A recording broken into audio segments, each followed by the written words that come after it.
Greetings, this is Warrior King, and the time has come for the lions and the lioness to tell their own story.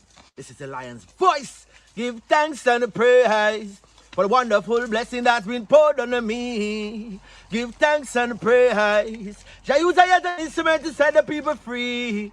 Jah give her the powers to chant. Jah give her the powers to chant. Rastafari, the lion's voice. What are you waiting for? Come together, calling from near and far. Know who you are. What are you waiting for? Rally up, it's Exodus. What are you waiting for? Ancestors paved the way for us. Yes, I am Ketis Oyonde, asking, what are you waiting for to come together? The time has come for the lions to tell our own story. This is the lion's voice. Yeah, no, the time has come for the lion to tell his own story. Yeah, the one them called Selassie represent for the mighty lion voice. And this a shook up your planet tectonic. As me sip up my roots and tectonic. And you can't make me jump nor get panic. Of the engine a run like mechanic room. The time has come for the lioness to tell her own story. The time has come for lions to tell their own story. Yes, you're listening to Lion's Voice. I is Dejazmatch hailing from the island of Selassie. Yeah, I'm bringing to you Rastafari vibes. Can you feel it? Rastafari, Babylon born when Rasta come together. Can you feel it? Rastafari, because Babylon done when I and I come together. Look how we live together, look how we work together, oh, Babylon done when Rasta come together. Haile, Rastafari, His Majesty and Empress men and blessed. Yeah man, hailing from Rastafari, Rastafari, I hear you. Aye. The fittest of the fittest shall survive. My people, open your eyes. Wake up. Blessed love, this is Queen Omega representing for all lions and lionesses. With the lion's voice, we come to tell our story. Rastafari, live it. Hey, the lion's voice. Rastafari. Yo, this is Zelle representing for DejKwasi and the whole lion voice family. Now listen this is the realest thing. Him closer to me than a brother. Him a me G, me a tell him I'm a lion. Me a go tell you how me feel, me a go keep it real. Me nah go wait till him lay down on the mark. Lion voice never talk bad about me yet. Him realness me can't forget. Cause when a game time, him never bench me. Him never rise up against me yet. No, the friendship connect. It's funny how we can talk in front of a million people and never yet drop no catch. So a loyalty till death. Lion voice, and Selassie representing. Up. Amina, the time has come for the lioness to tell our own story. No surrender, no retreat, we are Jaja soldier. Rougher than the streets, tougher than a boulder. Bigging up Lamb's voice. Now put it, I Jalifa said that. Greetings, this is Haile. The time has come for the lions to tell their own story. See? This is the lion's voice. Keep it locked, right here, sir. Haile said that. Are you satisfied?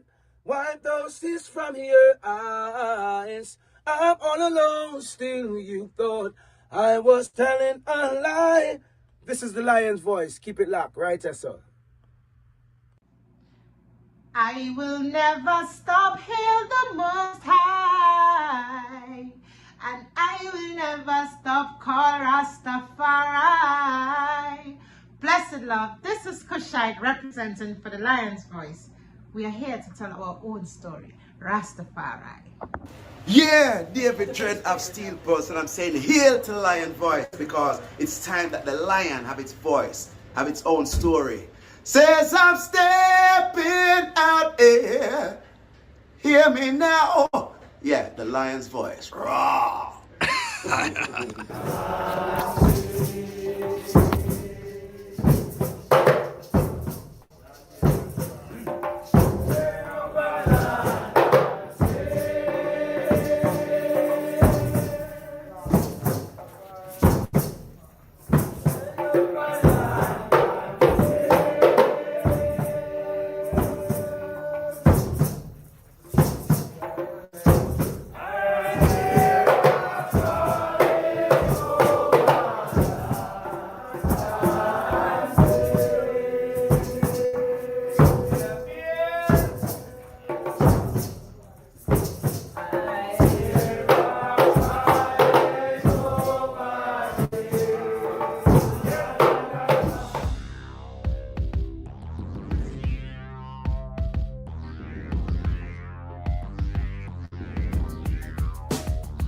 Well, Lion Voice, tell them that's the people first choice. Lion Voice, make the lioness them feel nice. Lion Voice, with the lion cubs we sacrifice. Lion Voice, got to show the people them the life. Lion Voice.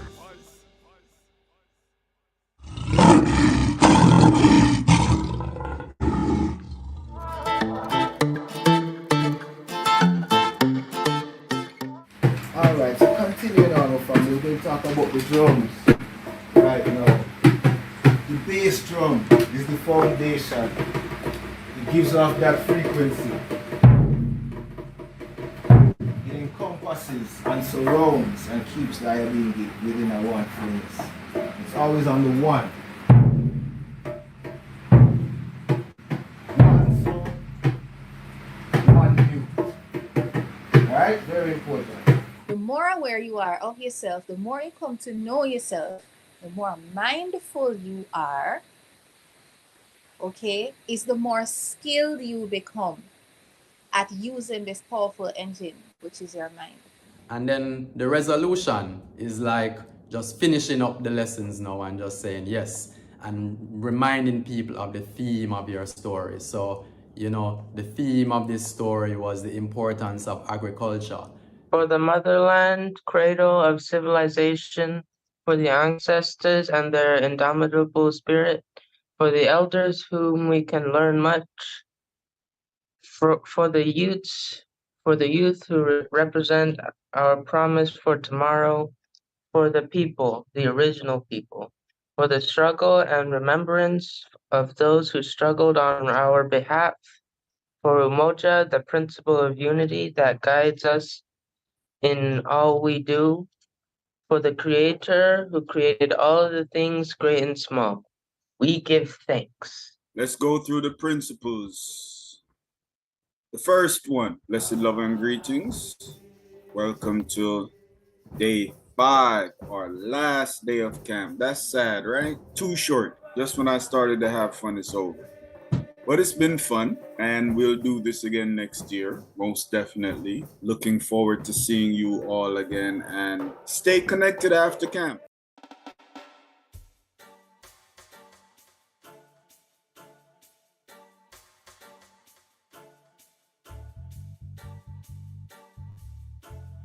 Government is trapping the system.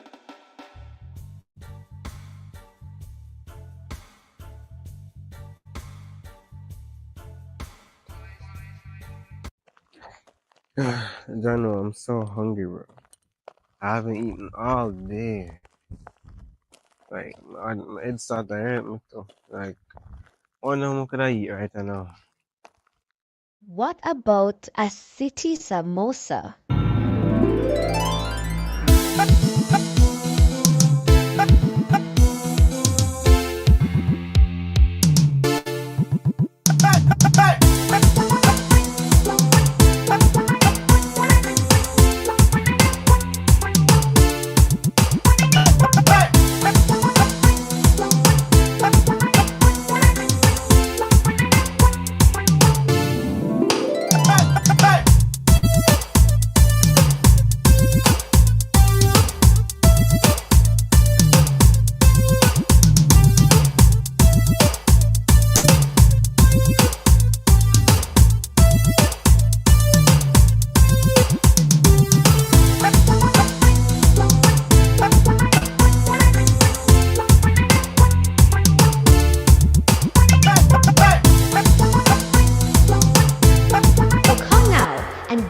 Samosa, a fusion of Indian, Jamaican, and African culture. City Samosas, the best samosas in the city. Yeah. I shall lift up I eyes unto the hills from whence cometh I help. I help coming from the true living eyes, Imperial Majesty Emperor Haile Selassie the First, who created Zion and earth. He shall not suffer I foot to be moved. I hold, he that keepeth Ethiopia shall neither slumber nor sleep. Well, youths in the streets right now, riots in your town now, Babylon them burning down. Bun bad police right now, riots in your town now, Babylon them burning down. No justice, no peace right now, riots in your town now, Babylon them burning down. The fire now cease right now, riots in your town now, Babylon them burning down. The youths them rise against brutality, man a kill another man for your salary. Them train them at the shooting gallery, black and loot, you might lose all your family. Them defend white supremacy, so them see the African as them enemy. It's been like this for centuries, them sick mentally. That's why we have you out in the streets right now. Riots in your town now, Babylon them burning down. Bun bad police right now, riots in your town now, Babylon them burning down. No justice, no peace right now, riots in your town now, Babylon them burning down. The fire now cease right now, riots in your town now, Babylon them burning down. Them said them tired of the looting, I and I tired of them shooting. Ku Klux Klan they recruiting. Then them dress up in a blue suit and they're brutalizing our youths them. No court, they just execute them. Till the people start learn the truth and the black youths go strap on them Gideon boot and them out in the streets right now. Riots in your town now, Babylon them burning down. Bun bad police right now, riots in your town now, Babylon them burning down. No justice, no peace right now, riots in your town now, Babylon them burning down. The fire now cease right now, riots in your town now, Babylon them burning down. The Most High denounce their philosophy, talk to United Nations properly. He said we will fight if necessary, and be confident in the victory. They try to erase our history, they wanted to change our destiny, cause we are the children of the Almighty, destined to lead the whole world to harmony. Them out in the streets right now, riots in your town now, Babylon them burning down. Bun bad police right now, riots in your town now, Babylon them burning down. No justice, no peace right now, riots in your town now, Babylon them burning. Well, front was a son was born and a child was given. I want to ask you a question. Have you gotten your book? Haile Selassie's Ethiopia Volume 1, The Rise of the Priest Warrior King.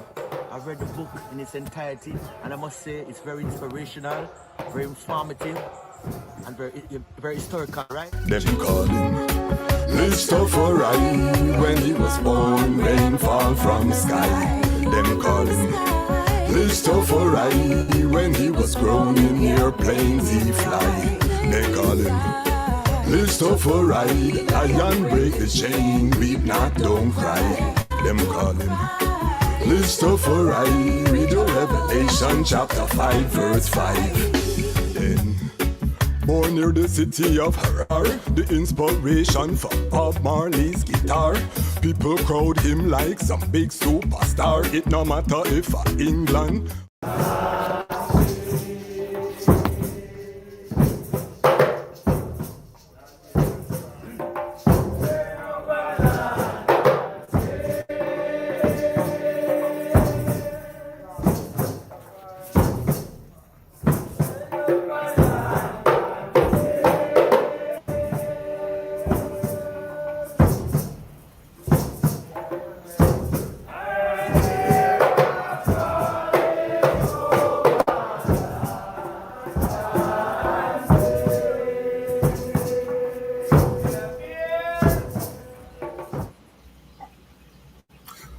Greetings in that divine name of His Imperial Majesty Emperor Haile Selassie the First. Glory and honor in the name of His chosen Queen Empress Waziri Menen.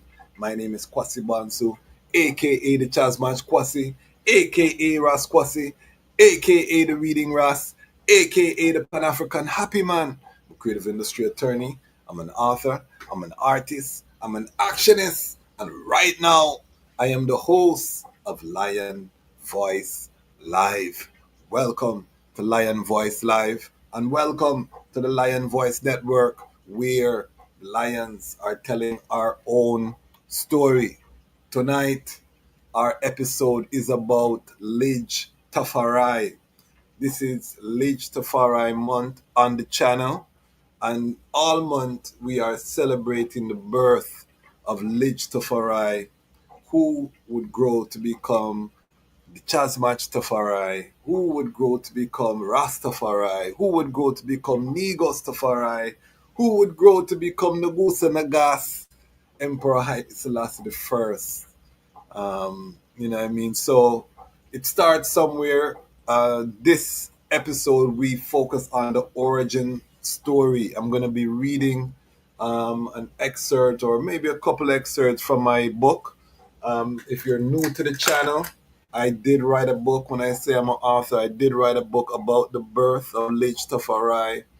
And I wrote this book because I wanted this book to be in the house of every Rastafari person, every Pan-African person. This book is written to be kind of one of those seminal works about the birth, but not just the birth, but telling the story of the birth in a way that is digestible to a new generation that might not be as familiar with history, might be more familiar with, pop culture kind of vibration.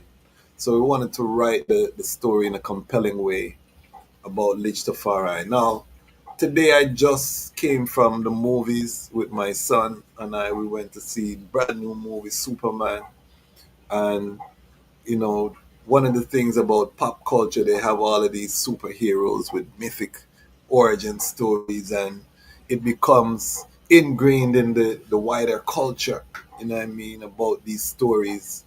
And through these stories, they're able to transmit their own lessons, moralities. And this is something that, of course, started on the African continent, the art of the storytelling, the hero's journey, these kind of things. So I think it's very important as we evolve the livity that we are very clear on our story, because a lot of people, um, particularly the youth, they hear Rastafari, it just become almost like a slogan, a catchphrase.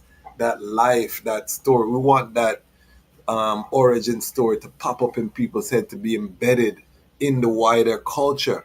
One of the things that we want to do with this channel, when we get enough people supporting on the Patreon and the channel is economically viable, we want to create an animated film based on this book, to really give that epic journey, because it really reads like an epic fantasy novel. You know what I mean? When you think about Ethiopia being the only remaining free independent land on the planet for melanated people, and this little baby boy being born, knowing that he would be tested, he would be receiving the ultimate test to preserve that free independent land. This epic collision of civilizations, but nobody knows how it's going to unfold in 1892 at the time of the birth. And then on top of that, when you think about the Kefu Khan, which was the drought, the most terrible drought in Ethiopia's recorded history up until that time, taking place, predating the birth of this boy. So everything just, His Majesty is born at a time when Ethiopia is almost at its bleakest point, in terms of world history, because you have all of this growing, colonialism is at an apex, the late 1800s. So you had this big colonial monster swarm surrounding Ethiopia on all sides. You have Ethiopia that's going through a famine, and not only a famine, but also pestilence, also locusts, you name the affliction. Ethiopia was going through it, and again surrounded. And in the midst of this, when the land can take no more, a baby boy is born. The heavens open, the rains come, the land is satisfied, and then it begins the reversal. And we're still on that trajectory. So for us, as Rastafari, 1892, July 23rd is like a reset of, the rally, the righteous rallying forward. And if we look at world history, colonialism at the apex, 1892. After that, colonialism starts taking blows. Major blow at the Battle of Ottawa, 1896. The next book in the series, this is volume one, I'm gonna do is gonna include the Battle of Ottawa. So I'm gonna be doing some fundraising around that, because I would like to be able to just take off some time, travel to Ethiopia to do some primary research for the next book. So I'm going to be doing some fundraising and reaching out to the Lion Pride. We need to raise, some time, so we make sure that the home base covered and I can just go fully into writing the next volume. But that's going to be something that we keep up to date with. But if you look at this scene, because we want to set the scene, if you're just joining us, we're talking about the birth of Lidj Tafari. Who is Lidj Tafari? We want to set the scene today.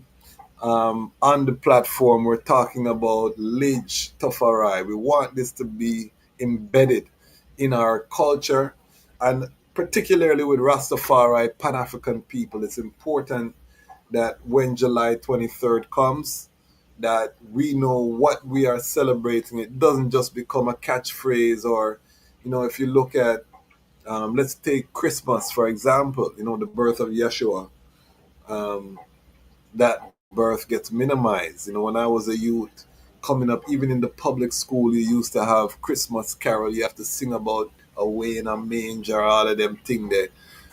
Right now, you don't see that anymore. So the birth story of Yeshua gets pushed to the bottom, and Santa Claus and the Christmas tree now are the predominant messaging in pop culture around Christmas and the Christmas lights, all of the pagan quote unquote aspects, and the birth.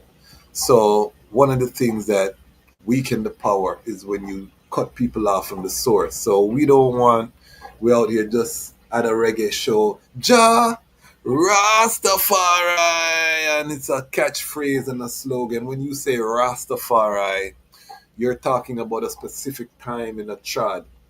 We're named after that time because that was probably the most dreadful, the young Rastafari. That is when, he must fight wars and, having to deal with, that was the greatest fight Ismail had was against his own people. Let's put it, that's the most difficult when your people are not united and you have to fight. So that terrible and dreadful time, that Rastafari time that we're named after, terrible and dreadful among the heathen, that is a whole life that we need to know that story intimately.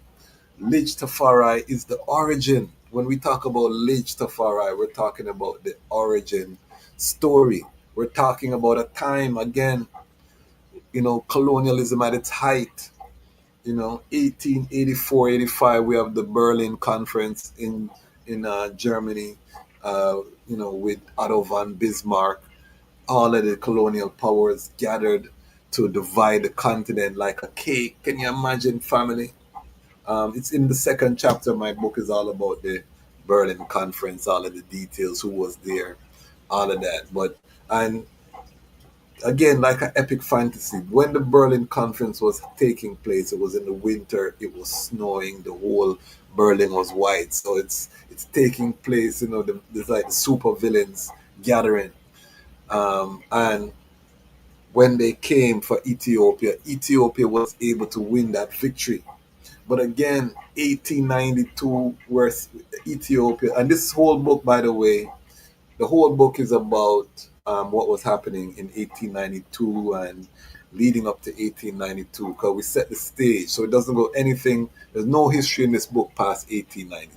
And that's intentional, because we wanted to take the time before we even go into the full story of the rise of His Majesty. We want to set the stage because it really reads like an epic fantasy. The story, the real life history of His Majesty points to who he is on the timeline. And you can't you know, as the pop culture, so you can't make this stuff up. You know what I mean? Because it literally is so fantastical. We had Honorable Priest Isaac on Wednesday. We were looking at the star chart.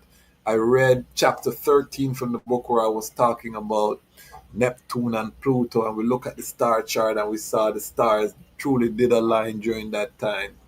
You know, he put up what the stars were looking like in 1892. All of these things, we learn different things. If you haven't seen that episode with the Honorable Priest Isaac, who is astronomist, ancient astronomist, go check out that episode. It's on the homepage on YouTube. You just click on the live tab, you see all of the lives that we did. And a lot of people don't know that you have to click on the live tab. If you just go on the page, you're going to only see the videos that we've uploaded. If you want to see our live streams, you have to click on the live tab. It'll pull up the full episodes of the live. And speaking of live, we just uploaded the very first RMO live Rastafari Mansion and Organization event live. If you haven't seen that, it's about a 4-hour event. It's streaming exclusively here on the Lion Voice Network. The second RMO live is going to take place tomorrow at 11, and I will be hosting as well. So tune into that. You know, this is the Rastafari Mansion and Organization in Jamaica, 14 mansion and organization coming together to, you know, bring that unity in Jamaica and be that one voice, deal with the things like, you know, the creation of a ITAL certification standard, like, you know what I mean, this food sovereignty, food supply chain, making sure that we can feed ourselves, clothe ourselves, you know, the economic base is secure, intellectual property, things that can only be dealt with by Rastafari as a collective, the licensing of IP, all of these things that need a collective voice. The RMO is putting itself together to be able to deal with that. And most of the intellectual property associated with Rastafari, the origin is in Jamaica. So very important that Jamaica is united, and that process is happening. It's a long, painstaking process. I'm happy to be a legal advisor to the RMO, serving in capacity as a legal advisor along with attorney Marcus Scaff. So, and also the Association of Rastafari Creatives, which, you know, I am the convener of the Association of Rastafari Creatives and one of the active trustees. We are also a founding member of the RMO as well. We have 2 representatives, not myself, who sit on the administrative board. And yeah, work is happening. We're moving in the right direction. So if you are interested, check it out. But yeah, we're just talking about the lives. I want to get forward to Lidj Tafari. This, again, this history is something that's so essential to our culture. Right now, one of the things we're trying to do with this channel is to standardize some of the information that goes out, because what we're seeing is that the younger generation don't know, you know, they may not go as deep because they're on the screens, they're watching video. So if we're relying on, you know, my generation would sit at the feet of an elder for hours and hours and just hear stories. And, you know, we're probably the last that were transmitted, you know, my generation, probably the last generation. The generation that come after I and I, yes, they most of them come through music and it's vibes and thing, but when you peel back the surface, a lot of it is not very deep, the study, and that's because these youths grew up with so many distractions, you know what I mean? And they didn't have to trudge through the same kind of hills and valleys many of us in I generation had to trudge through. So we have to ensure that the information is also in multiple mediums, content creation, and the Lion Voice Network, we're rising to meet that challenge. So that's one of the things that we're doing here, having high-level Rastafari reasonings, just keeping things positive on a positive level. And it's not easy, but with the item strength, we're doing it. We are the fastest growing, or one of the fastest growing Rastafari platforms on the planet. And that's because the item have been spreading the word. So telling your brethren and your sister and sharing it on WhatsApp. Big up the Lion Pride on Patreon who have been supporting financially. We have a lot of expenses, subscriptions, different things that, through the powers of the King and the support of the Lion Pride on Patreon, the channel has been able to pay for itself. I don't have to come out of pocket to keep the mission rolling. Now we're trying to build that so we can get it so we can hire staff, we can travel and film, create documentaries, create more compelling, do the interviews in person. With a lot of our elders are not Wi-Fi ready, and those who follow the channel, we have Wi-Fi. The guy is one of the reoccurring characters on the channel, meaning Wi-Fi pop down sometime or it get crumbly. Big up Ras Indio. We just dropped Ras Indio episode, and we had little shakiness on that episode. We wanna cut that out and be able to, or if it happens, go and link the people, sit down with nice lighting and camera crew, and film the ones and document the history that costs. So join the Lion Pride on Patreon. We're launching a campaign. We just launched a flyer, all of those things. So join us as we support the journey. And again, one of the first major projects, we want to turn this book into an animated film about Lidj Tafari, because when we hear the history of the Kefu Khan, when I talk about the Kefu Khan, which was the drought, the name of the drought, the evil days, in Ethiopian history, the evil days, Menelik had to, and at this time, Ethiopia had taken a loan of 1 million lira from Italy and was trying to pay off this loan at the same time that all these catastrophe hit. You know what I mean? So again, you can't make this stuff up. His Majesty birth at this time. What happened there had to be that divine intervention. When the people can't take no more. If Ethiopia falls to colonial rule, then the history would say that every black place on the planet was conquered. That every black nation, every black kingdom was subjugated. But the history cannot say that. And there's only one reason that they can't say that, because of this birth of this baby boy, Lidj Tafari. Of course, in 1892, we don't know about the League of Nations. We don't know that he would cast judgment on the nation. There's not even a world council of countries at the time of his birth. All of these things happen after the birth of Lidj Tafari. So the history writes itself perfectly. You know what I mean?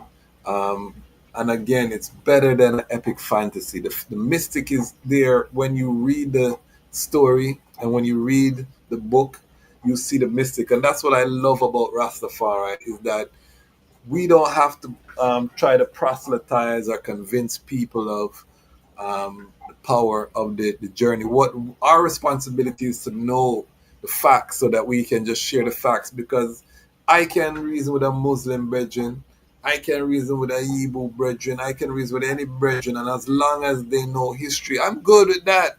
You know what I mean? I don't need you to say Haile Selassie is the Almighty. But you're gonna call him King of Kings and the conquering lion of the tribe of Judah, because that time title. You know what I mean? I'm good with that. Because we know what that is.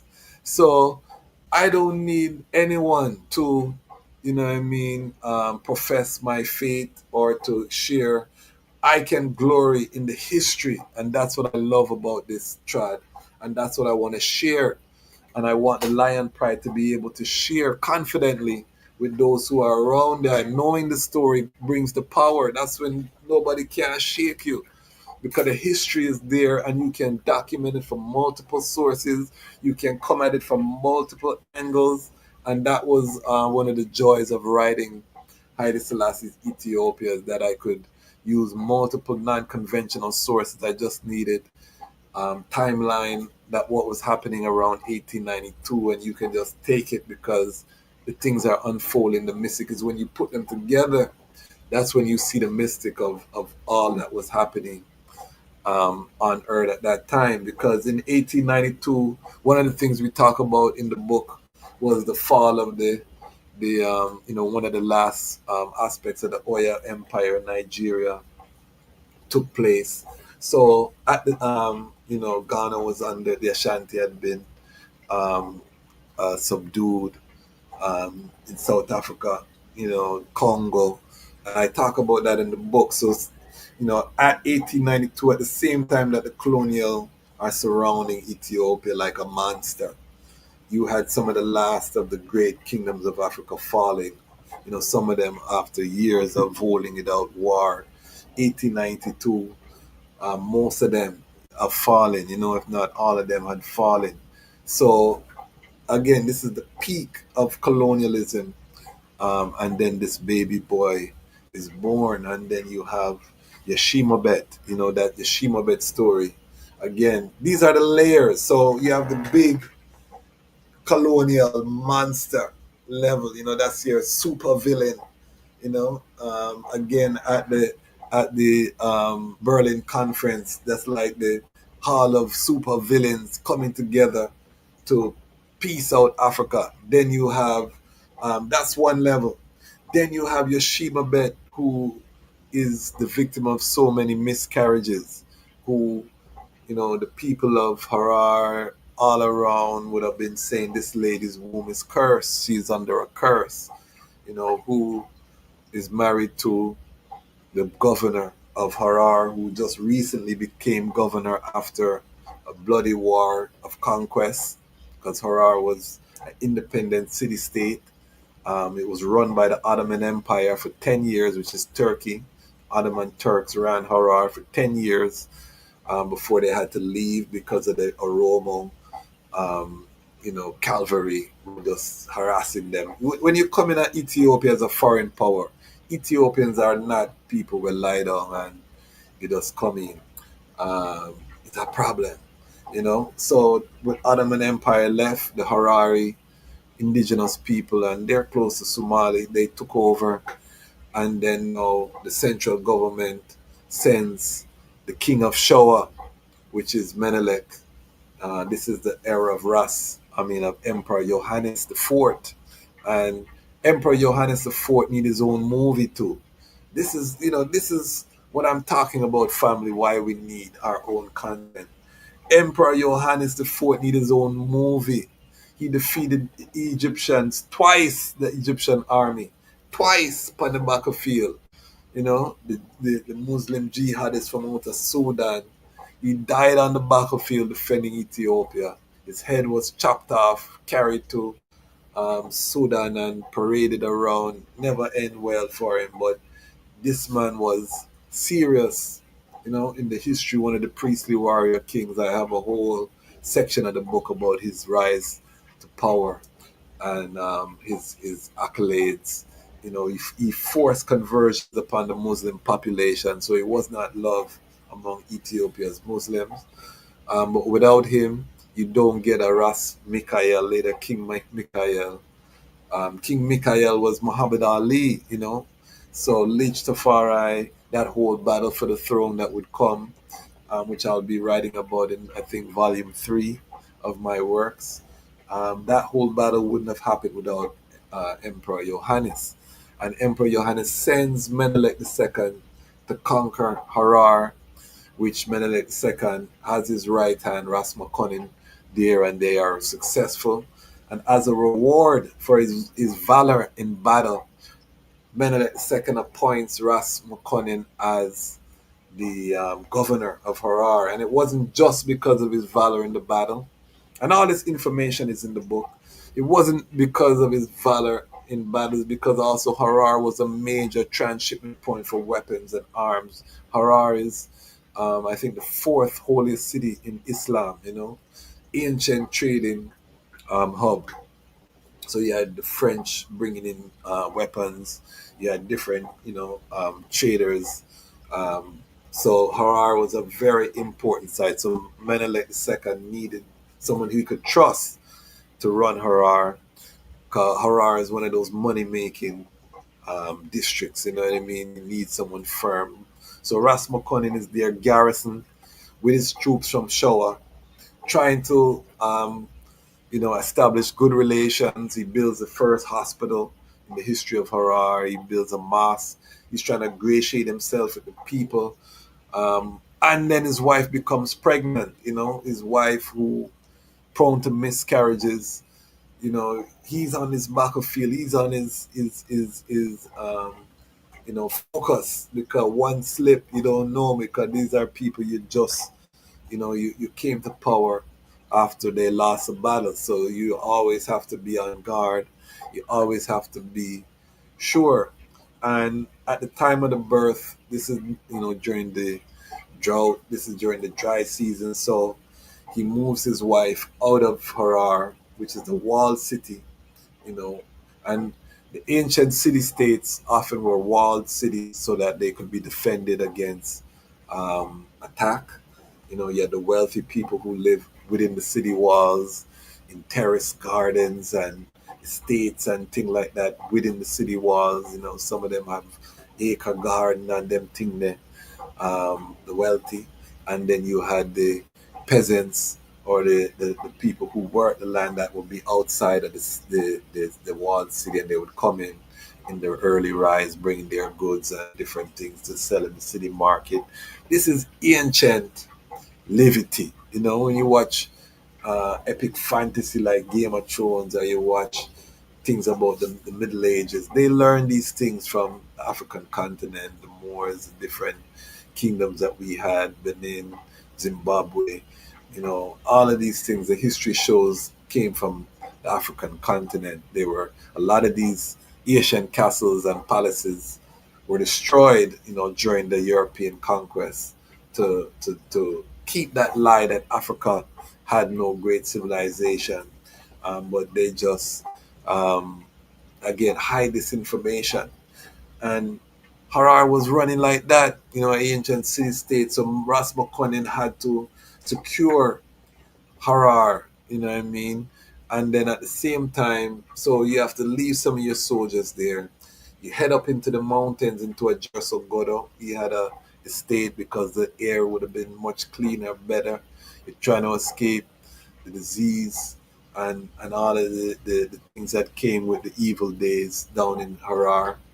So he still had a military contingent, because we read about the soldiers firing their rifles when the baby was born. Again, this is part of the epic journey, because as a baby boy, not only do the rains come, ending the drought when Lidj Tafari is born, but him get a gun salute.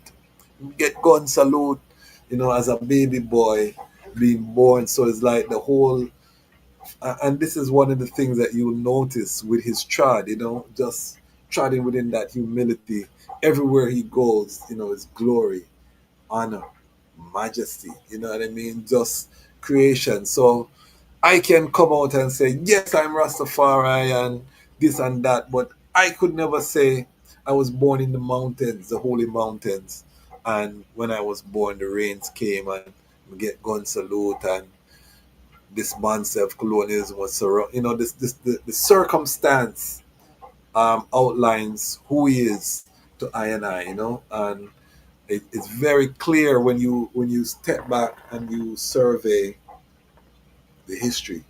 And from the bloodline perspective, it's also a unification of that Solomonic branch with the Asian Kushite branch. You know what I mean? So these, Ham and Shem connection, if you're looking at it from a biblical perspective, the original progenitors of the biblical history.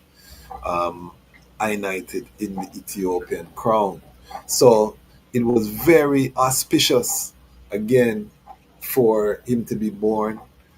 8 miscarriages prior to him being born, he being born the ninth. So again, part of the mythology is that he conquered death from the womb. You know what I mean? Because every other child that came out of that womb perished. And as an artist, I put that in many of my songs. If you listen to my song, tell them I say, "Who survived out the womb of Yeshima Bet?" You know, that's one of his titles. So it's conquering from he took his first breath. Um, I'm gonna read the beginning of my book just to show you how we kind of set the vibes. But who survive out the womb of Yeshima Bet? 8 other souls that try to enter into the land, the three-dimensional plane. Um, we're not able to do that. There's only one that came out of that womb, and then she died in childbirth right after that. Shortly after that. So again, you can't make this stuff up. You know what I mean? This is the history. And then, of course, many of us would have read Revelation about the dragon that sat at the womb of the lady who was to give birth and, destroying the issue of our womb and all of these things. And then you read that history. And it's not difficult to, make correlation in terms of, a dragon destroying, even spiritually, the issue of the womb of Yeshima Bet and this baby boy being born up in those mountains of Ajersogodo, conquering. His first cry is drowned by thunder, lightning, and gunshot in terms of gun salute, Ras McCunnan soldiers, some of the best trained soldiers in the world. And this would factor in later down the line when at Ras McCunnan funeral, at the age of 13, when, he's walking through Addis Ababa, with one of the most powerful armies in the realm. And I titled this episode "A Child Shall Lead Them" because that's, written in Isaiah chapter 11, verse 6. A child shall lead them. And when you see His Majesty at the age of 13 and Ras McCunnan army saying, "We're only loyal to this youth, this little youth," you know what I mean? Again, you cannot make this stuff up. This is the legend. This is the history. And His Majesty writes about it in his autobiography, how the people marvel to see him with this powerful army at such a ripe young age. So the birth of Lidj Tafari, we're talking about that today. Family, it's something that we all have to really just take time. The month of July comes around. Yes, July 23rd, we all gather around and we chant the Naya Bingi, or, there's a dance or there's a stage show. And, what we want to avoid is that we forget the history, that we are not cognizant about the magnitude of this day. We can say, again, the whole colonial regime, this was the pinnacle, this was the ebb at the peak before it reversed, the birth of Lidj Tafari. I'm going to make the statement that that was the first day of the end of colonialism. We're in the last stages now, which is the dangerous stage. They're pulling the whole world into war and calamity as we speak right now, preparing for the Great War to come. But it all started, with the birth of Lidj Tafari, that crack in the colonial armor, and the birth of this child that would preserve the independence of Ethiopia, that would lead to the independence of the African states in the country, that led us to a Ibrahim Traore, to a Semi Goita in Mali, and all of these brethren in the Sahel that are now rising. All of that starts 1892, July 23rd, in the mountains of Ajersogodo. the Malcolm X, the Martin Luther King, all of the great men of that time benefit from the birth of a baby boy in the mountains of Ajerso Godo. Even the great Marcus Garvey, who one of his, we're finding out, a major benefactor was a young Rastafari who sent emissaries to the UNIA, and we're learning that money was sent to support the UNIA, invitation to the UNIA members to come to Ethiopia to build. The Ford family took up that, so we have living, we have a living testimony from the Ford family who wrote the UNIA anthem of ones who answered the call. So that link was there. So again, all of this starts July 23rd, 1892 in the mountains of Ajerso Godo. So what I'm going to do right now, I'm going to read just a little excerpt from the book. I want the item get the flavor, because I think the best way for I and I to share with the item, share screen. I'm going to share my screen here, so that the item can check out.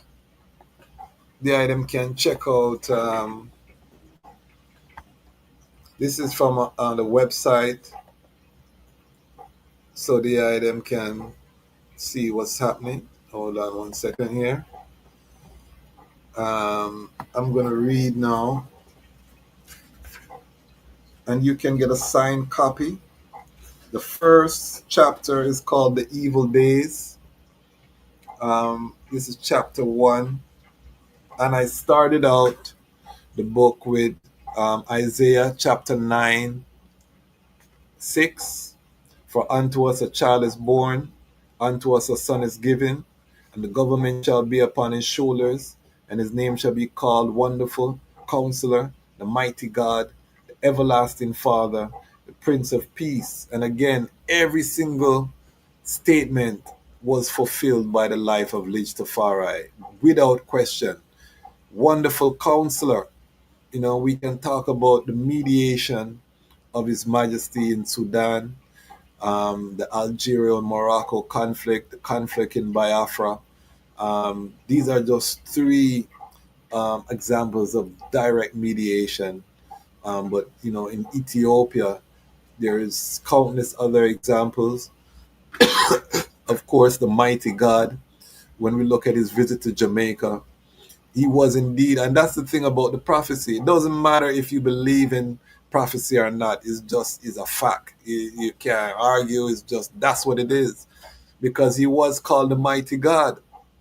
He was called the everlasting, and is called the everlasting Father. He was given the title of the Father of Africa at the founding of the OAU. So the everlasting Father, the Prince of Peace. You can find headlines where Rastafari is called the Prince of Peace, you know what I mean, when he was doing his European tour. So all of these things were fulfilled. So I started the book with that one, because I feel like, that adds to the mystic of Lidj Tafari, because being born, none of that is guaranteed. We don't know, nothing is going to happen other than the facts in 1892 about the birth. That's all we know. So let me just read here. I'm just going to read the first section. I've said, his first cries were drowned by thunder. The thunder signaled the triumph of his birth. He lived. He survived the perils of childbirth. All his brothers and sisters had been miscarried, delivered stillborn, or died shortly after their birth. 8 children conceived, 8 lives claimed. The angel of death would not claim this child. No one witnessing his birth could have known his battle against death was only beginning. However, in this moment, the moment of his birth, he was victorious. Death did not prevail. The women who surrounded his mother and the hundreds of people who anxiously awaited his arrival were witnesses to a thunderous welcome for the boy child. Their anxiety was partially because it was believed that the boy's mother's previous misfortunes with childbirth were caused by a curse. Almost immediately after his birth, the baby boy was taken away from his mother to distance him from any curse that may have inflicted her. No one could have known the power of this child or that he would forever change his ancient realm and kingdom into a modern state, modern nation. No one present could have known that he would inspire billions of people, be praised by some as the living manifestation of the Almighty, hated by some as a tyrant, or that he would forever change Africa and the world. For a moment, the moment of the birth of the baby boy, the angel of death was defeated and evil was forced to retreat. On July 23rd, 1892, in the mountainous land, in the midst of a crippling drought, the heavens opened and released life giving water. The land, scorched by seemingly omnipresent sun, was granted relief. The rain fell relentlessly from the sky and replenished the earth. So that is just the first paragraph or opening paragraphs of the book. And then we go on to talk about the drought and some of the facts, and we'll touch a little bit of that. But that is, again, we put flair on it because as Africans, we're storytellers, we are griots, so we're gonna put flair. But the great thing is, we also cite sources in the book. There is a annotation, and there is, all of the sources listed, so that even though we tell it in a storytelling style, we want to also show that this is also the history. You know what I mean? How we tell the history is up to us. But I can see, with the technology where it is, animation, I love animation. It's a perfect story for animation, in terms of the story of Lidj Tafari. So that's really what we want to do, is to be able to dramatize and have it so our young people can know that story. Again, in pop culture, if you're just joining us, I said today I went with my son and saw Superman, brand new movie that just dropped, and they didn't go into his origin story, but they had a little thing at the beginning that they tell you that's right. He came from this planet, boom, boom, boom. Why could they do that? Because the story of Superman is so ingrained in the popular culture. They didn't have to go into the origin story. And this is how people control narrative, is that they have shown you this origin story a million times. The world right now does not know Haile Selassie. If you're here, you know who Haile Selassie is, and you're part of the core. And millions of people around the world know who Haile Selassie is, because the Rastafari movement by itself is in the millions. But the general public, if you ask them who Haile Selassie is, they don't know. They barely know. Some people will know vaguely, but they don't know anything about the origin story. They don't know Lidj Tafari. If you say, who is Lidj Tafari? Good luck, Saying Haile Selassie, you have a better chance. Saying Rastafari, you have a better chance. But say, who is Lidj Tafari? People don't know nothing about that story. So we have to make sure that we tell that story, and that we write that story in the hearts of our youths. Let me just give you a quick aside. My daughter is at a summer course at a black college and university. So she's away from home, 5-strong program, living in the dorm, doing pre-college work. And she called I, and one of her classes, she wrote a paper about Haile Selassie. This is a proud father moment I share with the item now, because I didn't tell her to do anything about Haile Selassie. But growing up in a Rastafari home, I think they had to do a paper on a great world leader. She chose Haile Selassie so she could do some of our own searching. And yes, when she was young, we watched documentaries, and they always hear I reason about His Majesty. But proud father moment when your daughter chooses to go deeper. She's 17, so at that age where now they got to make choices for themselves, and that was a great moment.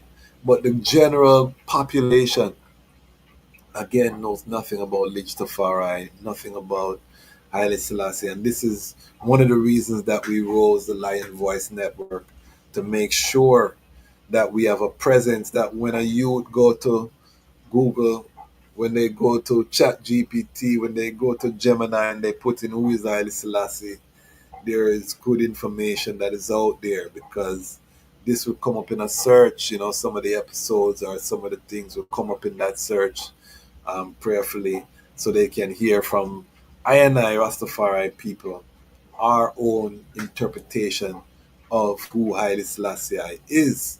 Very important. You see all of the um, content online, Haile Selassie buried under a toilet, all kind of propaganda online right now on YouTube. A lot of videos being made about His Majesty.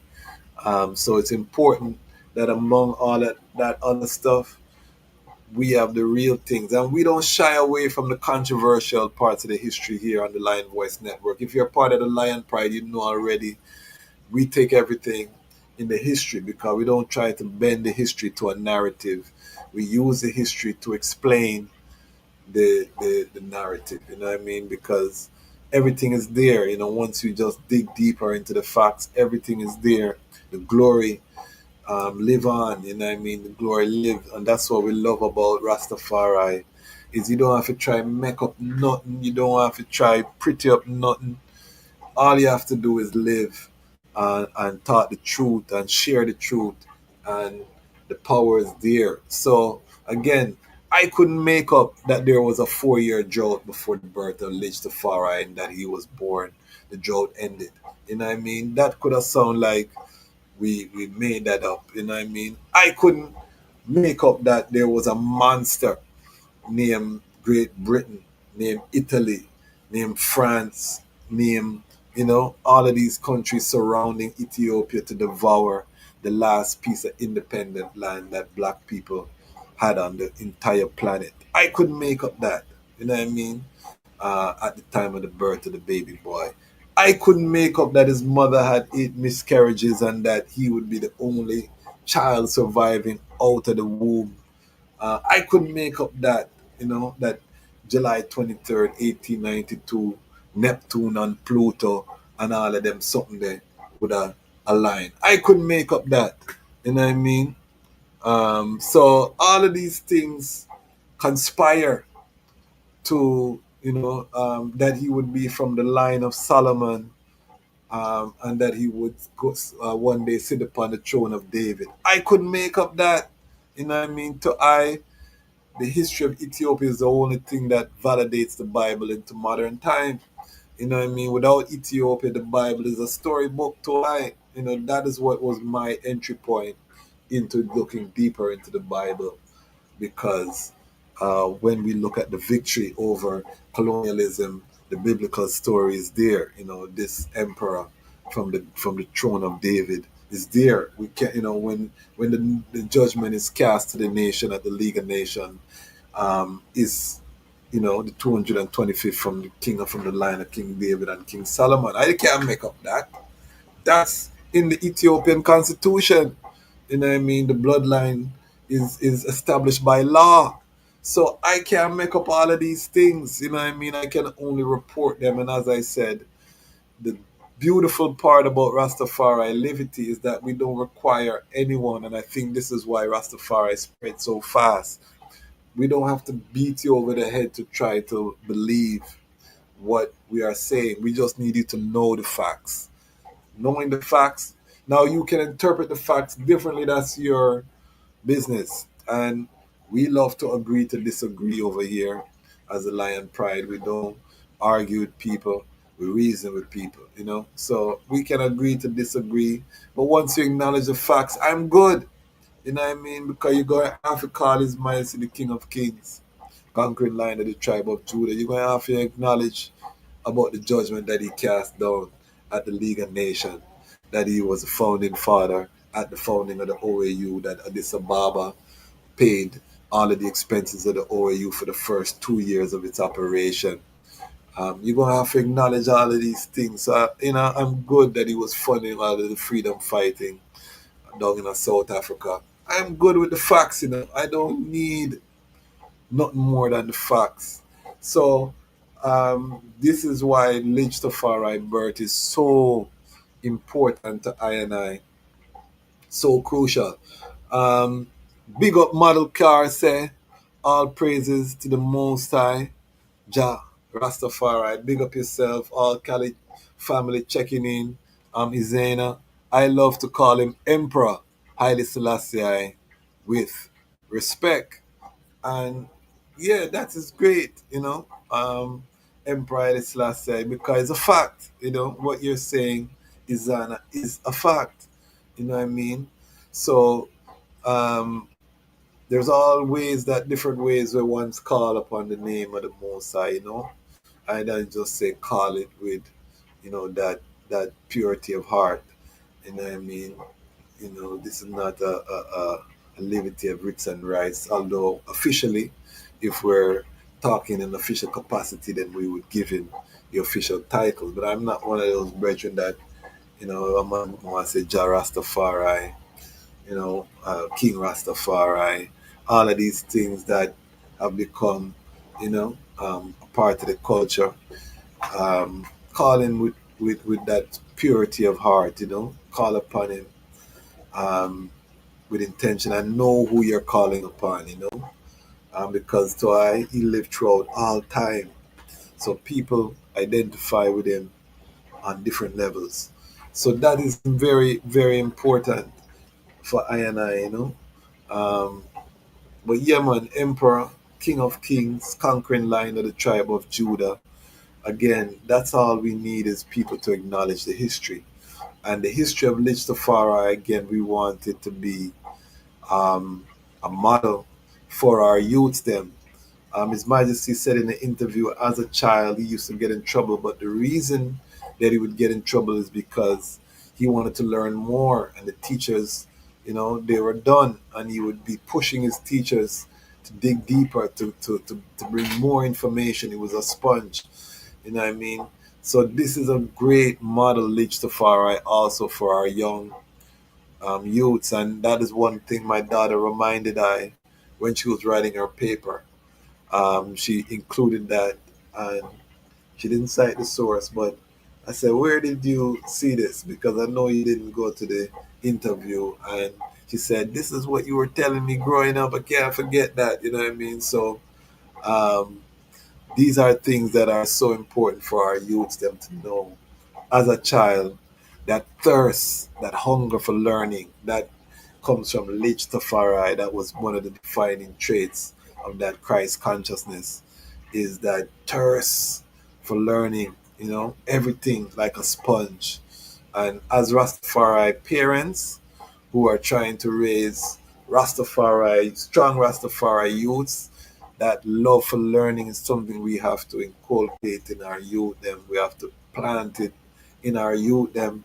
And the way that we do it, or one of the ways we do it, is by sharing that this is one of the attributes of Lidj Tafari. And Empress Menen, by the way, who was very well learned and very well educated, as the daughter of nobility, just like His Majesty, which is why His Majesty loved Empress Menen so much. So, I mean, the prototype, the exemplar, the template of youth is Lidj Tafari. And as we say youth, again, let me just share with the item. We have the ARC summer camp coming up. Registration is now open for the ARC summer camp. If you are interested, go to Rastafari Creatives, RastafariCreatives.com. I'm gonna let me just play the commercial for the item, and then we'll come forward. Alright,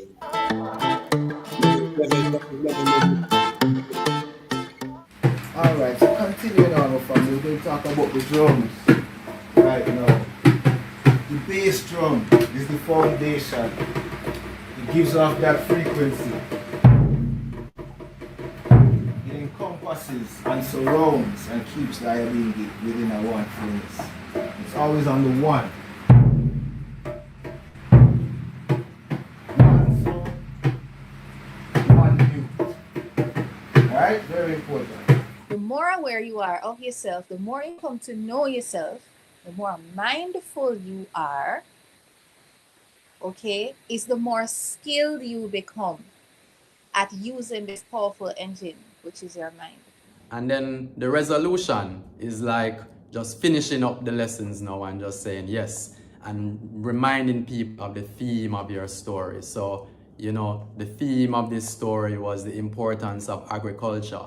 For the motherland, cradle of civilization, for the ancestors and their indomitable spirit, for the elders whom we can learn much, for the youth who represent our promise for tomorrow, for the people, the original people, for the struggle and remembrance of those who struggled on our behalf, for Umoja, the principle of unity that guides us in all we do, for the Creator who created all of the things great and small.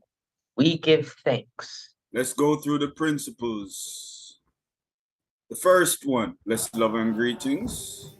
Welcome to day 5, our last day of camp. That's sad, right? Too short. Just when I started to have fun, it's over. But it's been fun, and we'll do this again next year, most definitely. Looking forward to seeing you all again, and stay connected after camp.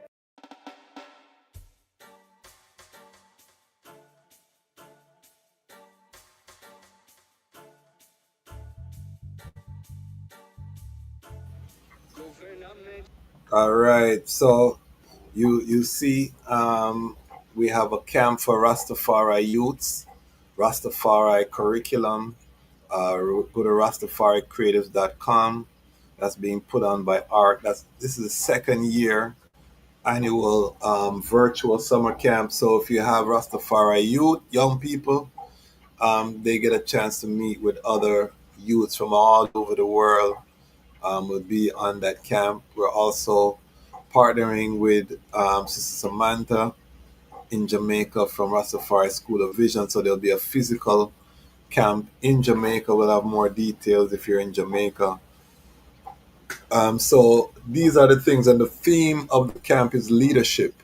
So these are the things when we're talking about Lidj Tafari, not just knowing the story, but ensuring that we have attention on our own young people, that we are being intentional. Everything that we're doing right now, it's about being intentional. It's about creating structure.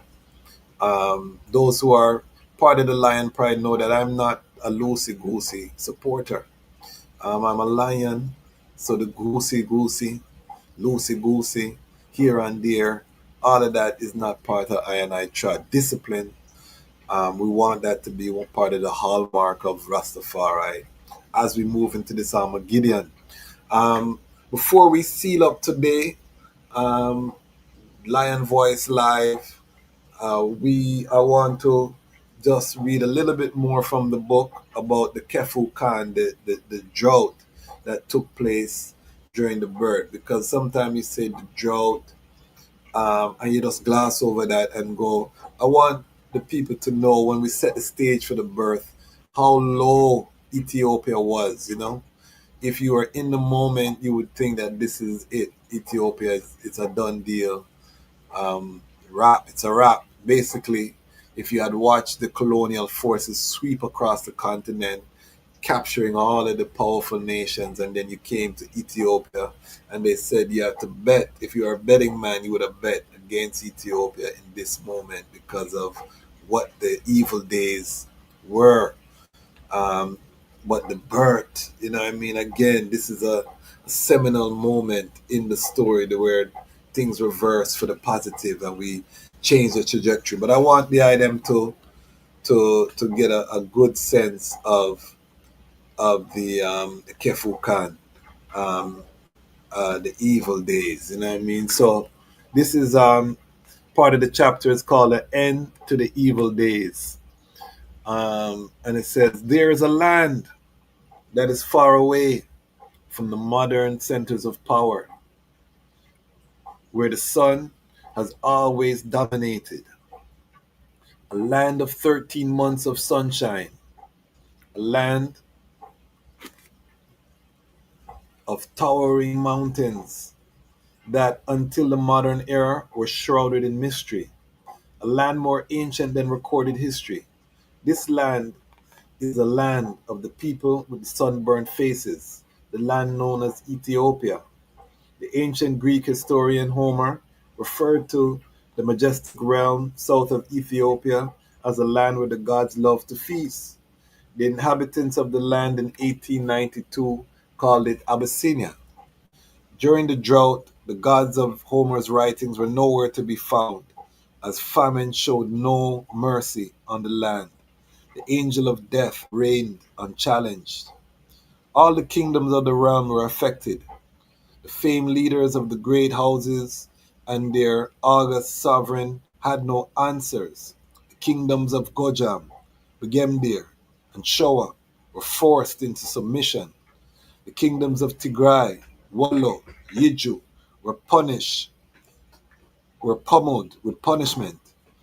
Even the kingdom of Kaffa and the kingdom of Gondar, capital of the ancient kings, were brought to their knees. The drought had plagued Ethiopia and the city-state of Harar in particular since 1888. The coming of the rain was not a sudden event. Days earlier, black rain clouds had slowly massed in the sky, signaling the coming relief to the years of drought. The sky grew dark, rain showers the earth, the falling rains bringing an end to the evil days. Those evil days, or Kefukan, as the people throughout the kingdoms called them, had arrived with drought. The days and then years of the Kefukan made Ethiopia a demon's paradise, as the omnipotent Almighty had forsaken the land where the gods loved to be.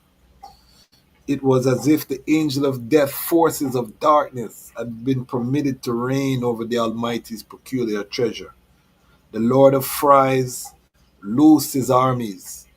Parts of the land were seized by suffocating swarms of tsetse flies, while caterpillars and locusts destroyed most edible crops. A menacing plague accompanied the drought, killing 90% of the cattle in Ethiopia. In some places, the bodies of dead cattle seemed to stretch to the horizon, and the stench of death stifled the air. The dead cattle provided a perfect habitat for the numerous native diseases to thrive: smallpox, typhus, cholera, and influenza. And it was not long before human bodies were added to the landscape. Disease impartially searched the crevices and corners of the crowded cities, encampments, and villages alike. There were mass migrations across kingdoms as people uprooted from their ancient dwelling places to seek refuge from the relentless famine. The scene was apocalyptic in proportion. Had the kingdoms of hell become manifest and unleashed its armies against Ethiopia? Was the sun that blessed Ethiopia with 13 months of sunshine now being used as a weapon to bring about the destruction of the realm? Was suffering to become the status quo? 4 years the angel of death stood triumphant over Ethiopia's kingdom. It was estimated that 1/3 of the people of Ethiopia lost their lives during the evil days. The smell of death brought out Mother Nature's morticians out of their hiding places. Lions, hyenas, and leopards feasted on the banquet provided by the angels of death. The hyenas, in particular, feasted until they could barely move. Some of the fattened hyenas became prey to hungry humans, some of whom were forced to pick through the animal droppings for edible pieces of straw. Vultures were even ever present markers of death in the Ethiopian skies. So, painting a picture, you know what I mean? When we talk about the drought or the evil days, it's not no simple thing. When you talk about 90% of the cattle died, when you talk about 33% of the population died, you're talking about a major disaster. You know, COVID was less than 1%, not even a percent of the people perish in any place globally from COVID. You know, it was in the .00, whatever. And you see they locked down the entire earth. So you can imagine 33% of the population dying, 90% of the cattle.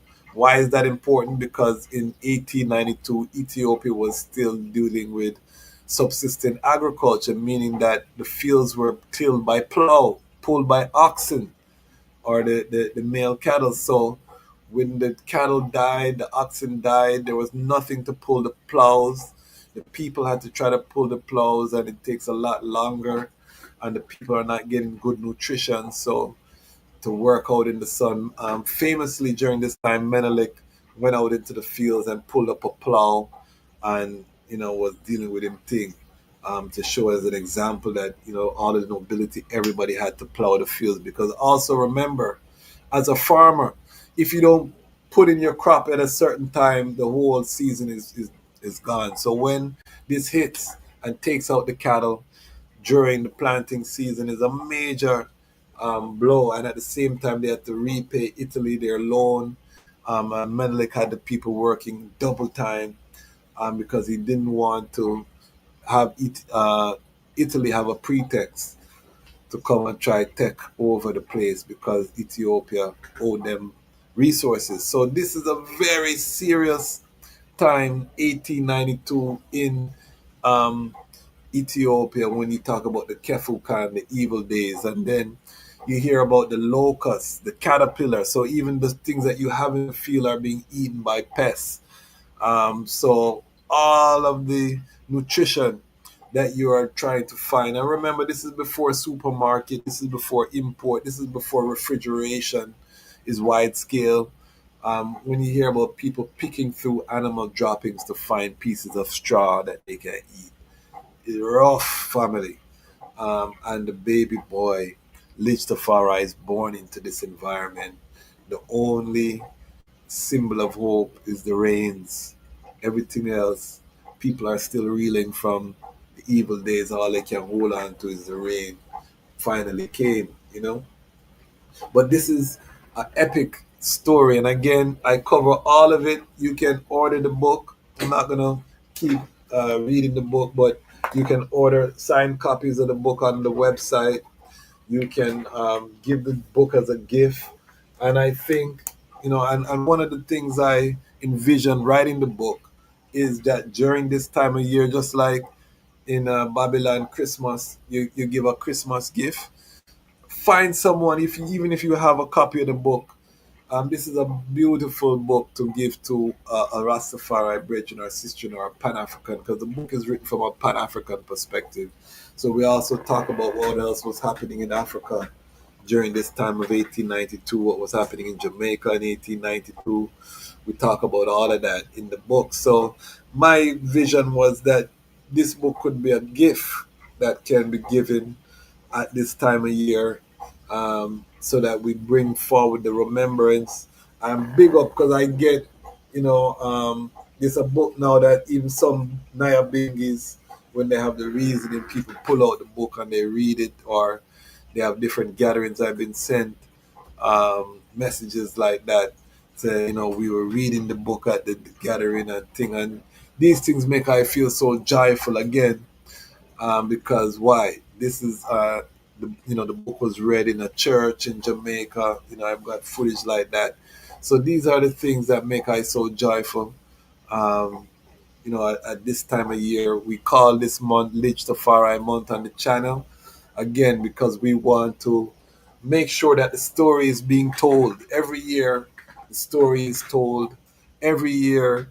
We go deeper than the surface to ensure that the lions are telling our own story, and that we're proud in the story that we're telling. So today's episode, we're just talking about Lidj Tafari. You know, we're going into the history of Lidj Tafari, where we're remembering the impact. I am saying that the birth of Lidj Tafari, July 23rd, 1892, marks the beginning of the end of the colonial system. We see they just had a major BRICS conference in Rio de Janeiro, the global south coming together to shake off the chains of colonialism, which is obviously going to be the basis of this World War III that we're seeing unfold, this epic struggle. But it started, you know, the final blow began July 23rd, 1892. And Rastafari, we need to start that in ourselves, and we need to share that perspective with the nations, because with the birth of Lidj Tafari, we have the reversal of the colonial plan of world domination and global hegemony. Big up all of the Rastafari people who continue to shout from the mountaintops about Lidj Tafari. I name my son Tafari. And of course, in Amharic, it's Tafedi. But I named my son Tafari because of, you know, I just feel like the greatest, you know, physical manifestation of humanity that we've seen, greater than Superman and all them fictional characters. Fortitude, the discipline exemplified by Lidj Tafari is something that shines through the ages, and we are proud here on the Lion Voice Network to keep the legacy alive. So let us know in the comments, watching the video, do you have your copy of Haile Selassie's Ethiopia? If so, what's your favorite part of the birth story, the origin story of Lidj Tafari? Or if you have not read the book, just let us know. What is it about Lidj Tafari's story that you find fascinating? Let us know in the comments. We're going to have that conversation. We have some big surprises coming on the channel. We're traveling. I got my ticket. We're going to Africa. Everything locked and loaded. So the last quarter this year, exclusive footage from the continent. We're going to be on the move, Lion Voice vlog once again. We have some other major things in the works. So if you are not part of our community, our town hall meeting is going to be the 27th. If you register before, you can participate. We are having our town hall meetings where we are building with like-minded people.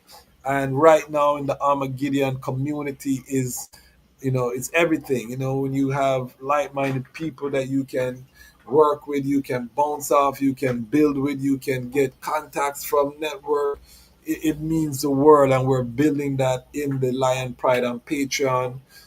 So $10 and up a month gets you access to the town hall meetings, and you can be part of our community. We have also opened up the town hall, the Lion Pride on Patreon for single brethren and sistren. We have about 3 or 4 single brethren in there. I don't a couple of single sistren, but right now we have more single brethren in there than sistren. We need the sistren them to rally, come forward. Looking for a king man, he might not be in your region, but you want to find a serious Rastafari king man. We're allowing the platform to be that connection space. We're partnering with the Lalabella Institute. They have a courtship protocol that we were requesting ones go through. If you find a king or a queen in there, where you can have a process where you can ask each other questions like Solomon and Sheba. Nice vibration. So a whole heap of things happening in that community. So if you're looking for your tribe online, you're looking for that space, you know what I mean, come and join us on the Lion Pride on Patreon. We love to have you. The 27th is the next reasoning. So stay tuned. We'll have more information on that. We'll publish the agenda prior to the reasoning, as we always do. It is Lidj Tafari month. We are getting ready to chat out, but again, this was a joy to share with the item. We are, we have big plans, but we can't do anything without the audience. So If you're watching live, we love the item, love the patience. Stay with us, because you're gonna see the channel evolve. You're gonna see things change. You're gonna see things get better. Stay with us. Again, we have big plans. Why? Because the time has come for the lions to tell our own story. And this is the lion's voice. This is Warrior King, and the time has come for the lions and the lioness to tell their own story. This is the lion's voice. Give thanks and praise for the wonderful blessing that's been poured on me. Give thanks and praise. Jah use a yet an instrument to set the people free. Jah give her the power to chant. Jah give her the power to chant. Rastafari, the lion's voice. What are you waiting for? Come together, calling from near and far. Know who you are. What are you waiting for? Rally up, it takes the dust. What are you waiting for?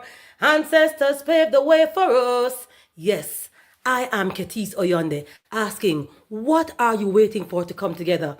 The time has come for the lions to tell our own story. This is the lion's voice.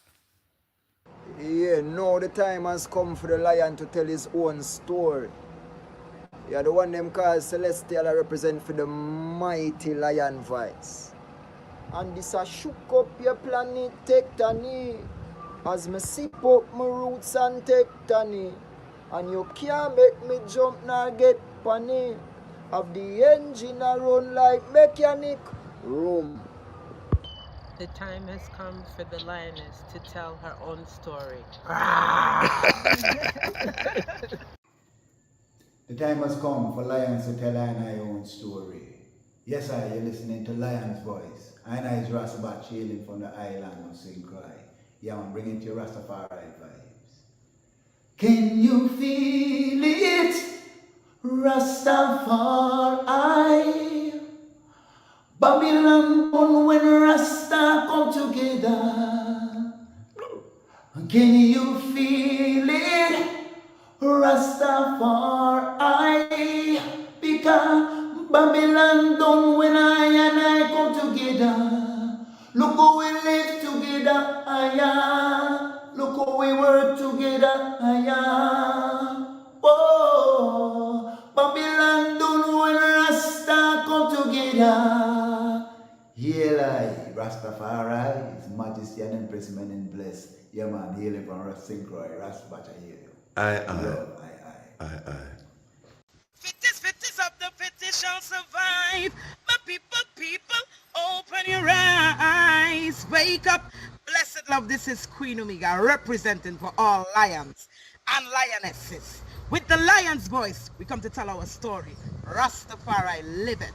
Hey, the lion's voice. Rastafari. Yo, this is Zelle representing for Kwasi and the whole lion voice family. Now listen this is the realest thing. Him closer to me than a brother. Him a me G, me a tell him I'm a lion. Me a go tell you how me feel, me a go keep it real. Me nah go wait till him lay down on the mark. Lion voice never talk bad about me yet.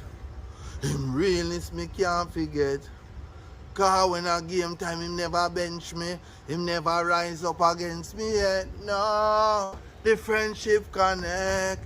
It's funny how we can talk in front of a million people and never yet drop no catch. So a loyalty till death. Lion voice, as Zelle representing. Up. Amina, the time has come for the lioness to tell our own story.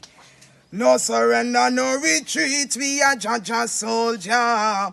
Rougher than the streets, tougher than a boulder.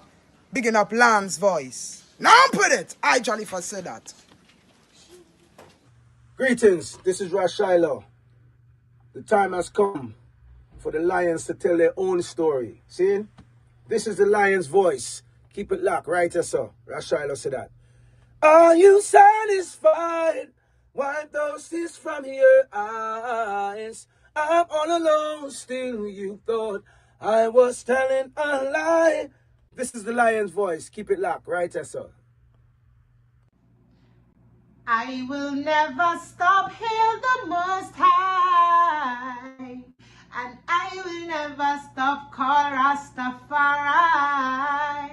Blessed love, this is Kushite representing for the Lion's Voice. We are here to tell our own story, Rastafari.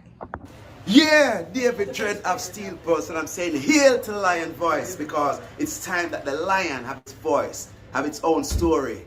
Says I'm stepping out here. Hear me now. Yeah, the lion's voice. Raw.